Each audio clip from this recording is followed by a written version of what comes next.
NBA coach rankings. Now, it starts with Gregg Popovich, and then there's everybody else. So we're not going to harp on Gregg Popovich too much, the San Antonio Spurs coach, because we know he's one of the best coaches, not just active, but of course he's going to go down as one of the best all time. Now, if we take a look at the quick graphic that we have in terms of the 1 through 9, it's technically 10 because Celtics and Pacers are tied at 9. The rating is based off of ESPN's front office rankings and forecast. They put a lot of different aspects into these rankings. We'll leave in the description below a link so you can see what goes into that. But this is what they rated them. And we're going to debate and see what we think compared to it. But Spurs, far and away, Gregg Popovich with a 9.7. Then you have the Hawks, Warriors, Mavs, Bulls, where Budenholzer, Steve Kerr, in his first year, doing a damn good job with the Golden State Warriors. Rick Carlisle, number 4, Tom Thibodeau. Erik Spoelstra, Terry Stotts, Doc Rivers, Brad Stevens, Frank Vogel. Let's start here before we move to the second and third half of this list. I think to start. Jeremy, if you'd like to start, do you agree, disagree, and make some rearrangements? Where do you think they belong? I think I first saw this article on ESPN. My first thought was, oh man, this is going to be brutal. Like I'm going to disagree with this so badly. But the first thing I think the first 6 are on par, perfect. I think they're basically perfect. Maybe you can flip Kerr and Budenholzer and Spoelstra a little bit, but I think all 6 of those coaches are the top 6 coaches in the league. Absolutely, I don't think you can argue that. My one issue I had is with Stotts at number 7. I like Terry Stotts a lot. I'm a huge Blazers fan. Well, I'm not a huge Blazers fan, but I like the Blazers. They're my second rather team. big Blazers fan. They're my team on the side, if you will. You like them more than the Rockets? Oh yeah, certainly. I think that Terry Stotts is maybe being a little overranked in this. He's ranked below Vogel, who I know the Pacers are under 500, but the Pacers have nobody on their team right now. Their number one option on offense was for a while David West was out, was Roy Hibbert, who was a national joke last year as far as anyone is concerned. And now that team has turned into a solid... Stuckey's on that team, correct? Yep. Rodney Stuckey, he was scoring in volume. Rodney Stuckey's still in the league? Yes. Okay, cool. He had one breakout game recently. That's the one thing. Yeah. Good for him. That's when I realized he was on the Pacers. Yes. Exactly. Okay. And also Doc. So Doc is 8. What is number 8? Okay, so there's a lot to talk about Doc, because Doc, obviously when he was on the Celtics, when he won the championship and they got Ray Allen and KG, they instantly got great. They were good for 3 or 4 years. Everybody's saying, oh, Doc Rivers is a great coach. I like Doc Rivers as a coach, but I think you have to include the decisions he's made in the GM sort of role for the Clippers. I know that this is a head coach only ranking, but you do have to factor in to him as a person. And also, like, the Clippers, for some people's standards, are underachieving this year. Not by much. I still think they're a good team. But Doc Rivers, I don't think is as much of a solid top 10 pick as a lot of people give him in terms of how coaches are ranked.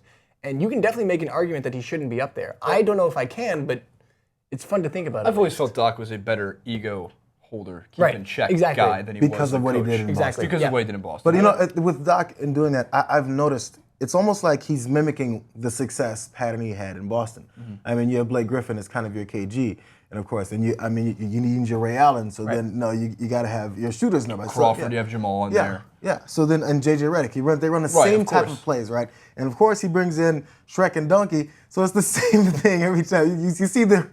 I love the Shrek and Donkey reference. You see the copying that he's doing, and I'm a fan of that. If it's not broke, then don't fix it. Why try and do something else with it? So he's trying to do this with it. So I get that. And then after that, then making the modifications to bring it to what it is. And again, the Clippers have this aura of needing to achieve more than where they are now because we keep hearing about them. Yeah, it's like a curse from getting heard so much. Mm-hmm. Truth. I think Spoelstra should be way higher, and I don't know who I'd put him ahead of necessarily. I would definitely put him ahead of Rick Carlisle, but then it gets interesting because of Tom Thibodeau, who I think is a fantastic defensive-minded coach, but I do think he wears his players down to the point of nothing. I mean, Derrick Rose doesn't have cartilage in his knees anymore. Joakim Noah, of course, is having some injury problems. Mm-hmm. So Spoelstra, who is severely underrated, and many people, when LeBron moved over in 2010, Spoelstra was just gift-wrapped the best player in the league. But you know what? In about 10 years, and I know that's a long time from now, watch as Spoelstra becomes one of the best coaches, if not the best coach in the NBA by that time, because he was given championships. And I don't want to say he was just giving it to them, but he coached them to championships as well at a very young age and got a lot of experience younger. I think 10 years from now, he's going to be the guy that says, in retrospect, knowing what I know now, I would have won 4 championships. And that's why, and by the way, in dealing with, we're talking about ego control. dealing with older veteran players who played for other guys and know how to play and don't need you, and look at you like you look like you're 15 and you're not going to tell me how to play basketball. Of course. And look what he's done. I give them credit for this year when you lost the game's best player, the best LeBron James, the best player on the planet. Don't try to debate it. There is no debate. You lost him. He went to Cleveland, and you're still going to be you're going to be in a playoff position with half of a Dwayne Wade. And no Chris Bosh. And no Chris Bosh. You do have Pat Riley as a GM, who is a good GM. I know we're getting to the bottom half of the list, but just one from that bottom half that I think should be in the top 10 is potentially Jason Kidd. Okay, so let's take a look, speaking of that middle tier, where you have the Grizzlies, Bucks, and we'll stop right there with Jason Kidd. JR, I know you want to give us some insight. Everyone, I think one of the problems, I don't think people have many problems with Jason Kidd. For some reason, I've always been a fan of the guy. But I guess the unethical move to try and spill some water from I love to get on the court. I loved it. I loved it. I mean, why not? I wish this was filled with water, JR. Give it a try. I mean, it's coaching. I mean, right? And maybe it's a little, as I said, unethical, hard to get around, but I love these types of moves. And who are the Milwaukee Bucks? Send them over there in a trade, am I right? Yes. And then they're at 500 right now. So every season, because the East tends to be weak in the bottom half of it, they sneak in as an 8 seed and then got their asses kicked multiple times by the Heat when LeBron was there. Yeah. So we'll see. Maybe there's something else going on. He's got one of the best rookies in the league, who everyone is saying is the biggest freak you're going to see in the next 5 years. Yes. So hopefully he hangs around and stays and we'll see what he can develop. Jabari, okay. Injured Jabari, of course, exactly. Like, you have a guy that this team is playoff ready. Right. And I think playoff upset ready, because I think they could be, if it falls into place, the Wizards, or give the Bulls a run for their money.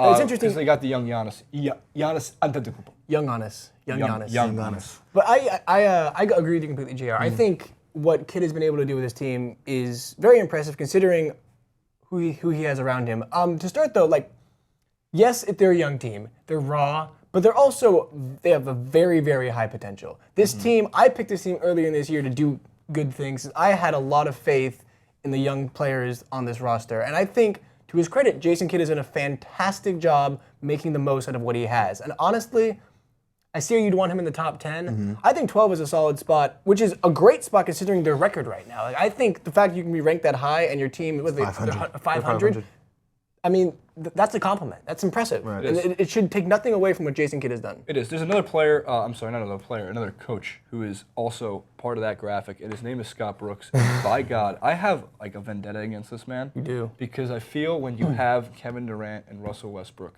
alone, and he did make a finals, and that's wonderful and all, but you're telling me, and I got it, you don't look at just this year, because this is an unfair year to judge anything about the Oklahoma City Thunder. And I understand the points of when great teams work through injuries, great teams will achieve championships regardless if they lose one of their best. No. This year is a very rare occurrence where you have arguably the second best player on the planet who can't even play this year, and you have Russell Westbrook climbing the ranks and making an MVP campaign. Scott Brooks, I think, is the #1 problem with the Oklahoma City Thunder, and I think his system just does not work to win championships with the players that he has. I would love to see what would happen if he was on a team like the Bucks. Given young talent, what would he do? I feel he'd be a 20-win team.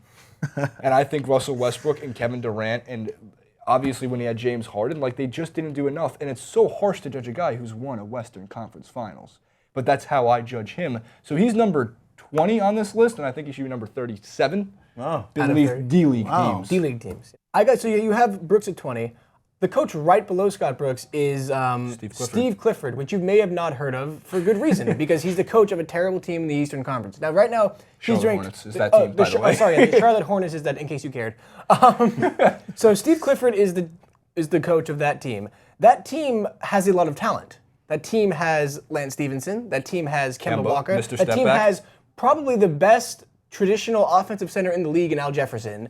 And that team also sucks. That's where Kemba Walker's been hiding. Okay. Yeah. His step back doesn't jump off the screen as much because of Not that Clifford. he's playing badly, just he's hiding on that team because no one ever sees them. Exactly. Well, it's also in the Carolina atmosphere, by the way. You do have Duke and UNC, who it doesn't matter what NBA franchise you put there, you will be second or third to the Tar Heels or the Blue Devils. To my point, though, so if Steve Clifford, obviously, you can't harp on him too much because there's been injuries, sure. The players around Al Jefferson and Kemba Walker aren't very good. But if you're going to put Byron Scott second to last, below 2 interim coaches who aren't even really coaches. That's why it says interim. They're not even technically coaches. They're just like placeholders. They're paperweights as far as we're concerned. We're referring to James for NBA Borrego and rosters. Melvin I don't Hunt care what of their the names Magic are. and the Nuggets because they're not going to be around. They're not going to be next around because year. they're interim. They're temps. Anyway, if you're giving Byron Scott grief for the record that he has with this god-awful Lakers team, full of a bunch of rookies you've never heard of and Carlos Boozers, more or less, Multiple. then you have to put Steve Clifford down there because he has more talent and is almost as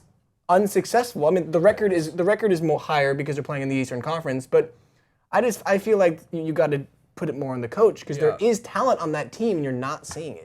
And if you're going to make those types of points where you switch, say, Byron Scott to that team, because I think Byron Scott has had the worst luck as a head coach for the past 3 to 4 years. That's actually a great team for Byron Scott if you think about it. Yeah, when he ran to Cleveland, it's like this is going to be the bait to get LeBron to come, and then he didn't when he made the first decision, and then he stuck with that team, and then he leaves, and I was like, oh no, he's going to the Lakers. I said this might be a bad situation because I mean even before Kobe then had another subsequent injury after that, I was like, well, this isn't going to work out. I don't think Kobe's going to be Kobe even if he wasn't hurt. Right. And everyone knew Steve Nash wasn't going to be around. Of course. Do you know what's crazy? It's just bad luck. Do you know what I think the craziest thing about this list is?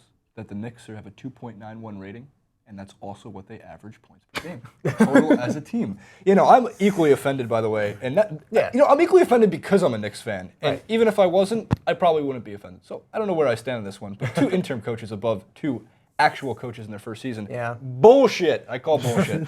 Last Bullshit. thing. Hit it. Lionel Hollins ranked 24, something like believe that. 25. So Lionel Hollins is the coach of the Nets. 23.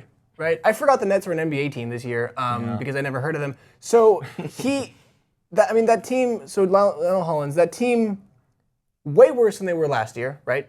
Yeah. Why aren't TC lower? Yeah, same team, and he's Are we 23. off the Deron Williams train yet? Like that's sailed, right? I was never Deron Williams an elite. I was point guard never is on totally out of the I was question, never right? on Darren Williams Island. I was the raft. Darren Williams Island. The raft was ready. I was paddling myself away like 4 or 5 years ago. Darren Williams, yeah. But you wonder if that's a system type of thing too. You think so? He looks great in Utah. I mean, For how long, he even though? made Boozer look good in Utah. So I mean, so when that That's happens, impressive. That's a good yeah. point And you so brought then up, when he goes there, I'm not the coach before Hollins came in. I'm not sure what he did for Darren. But also when it comes back to Hollins, he's probably still getting some credit for what he set up in Memphis, which looks like the same right, team. right. You forget, I was like, Hollins left, this team looks exactly the same. You haven't Right. seen any change. Exactly. Well, We have to remember that he's on another team. Maybe we should drop him a little bit. Right, exactly. Clearly he did well when he had talent around him, so maybe the Nets are really that bad. leave your top 10 coaches, best coaches, in the comment section below, and just for fun, leave who you think is the 30th ranked coach. Including in the Jacques Vaughn. NBA. Including Jacques Vaughn. I know he's not a coach anymore, but throw him in there for fun. Jacques Vaughn wouldn't even be a good developmental league coach. Nice. That's how bad of a coach Jacques Vaughn is. He was in my Perfect. top 5 least favorite coaches, and it went number 1, Jacques Vaughn, number 2, Jacques Vaughn, number 3, 4, and 5, Jacques Vaughn. So again, leave those thoughts in the comment section below. As always, thanks for watching. From JR or me, JR, Jason. Don't forget to subscribe.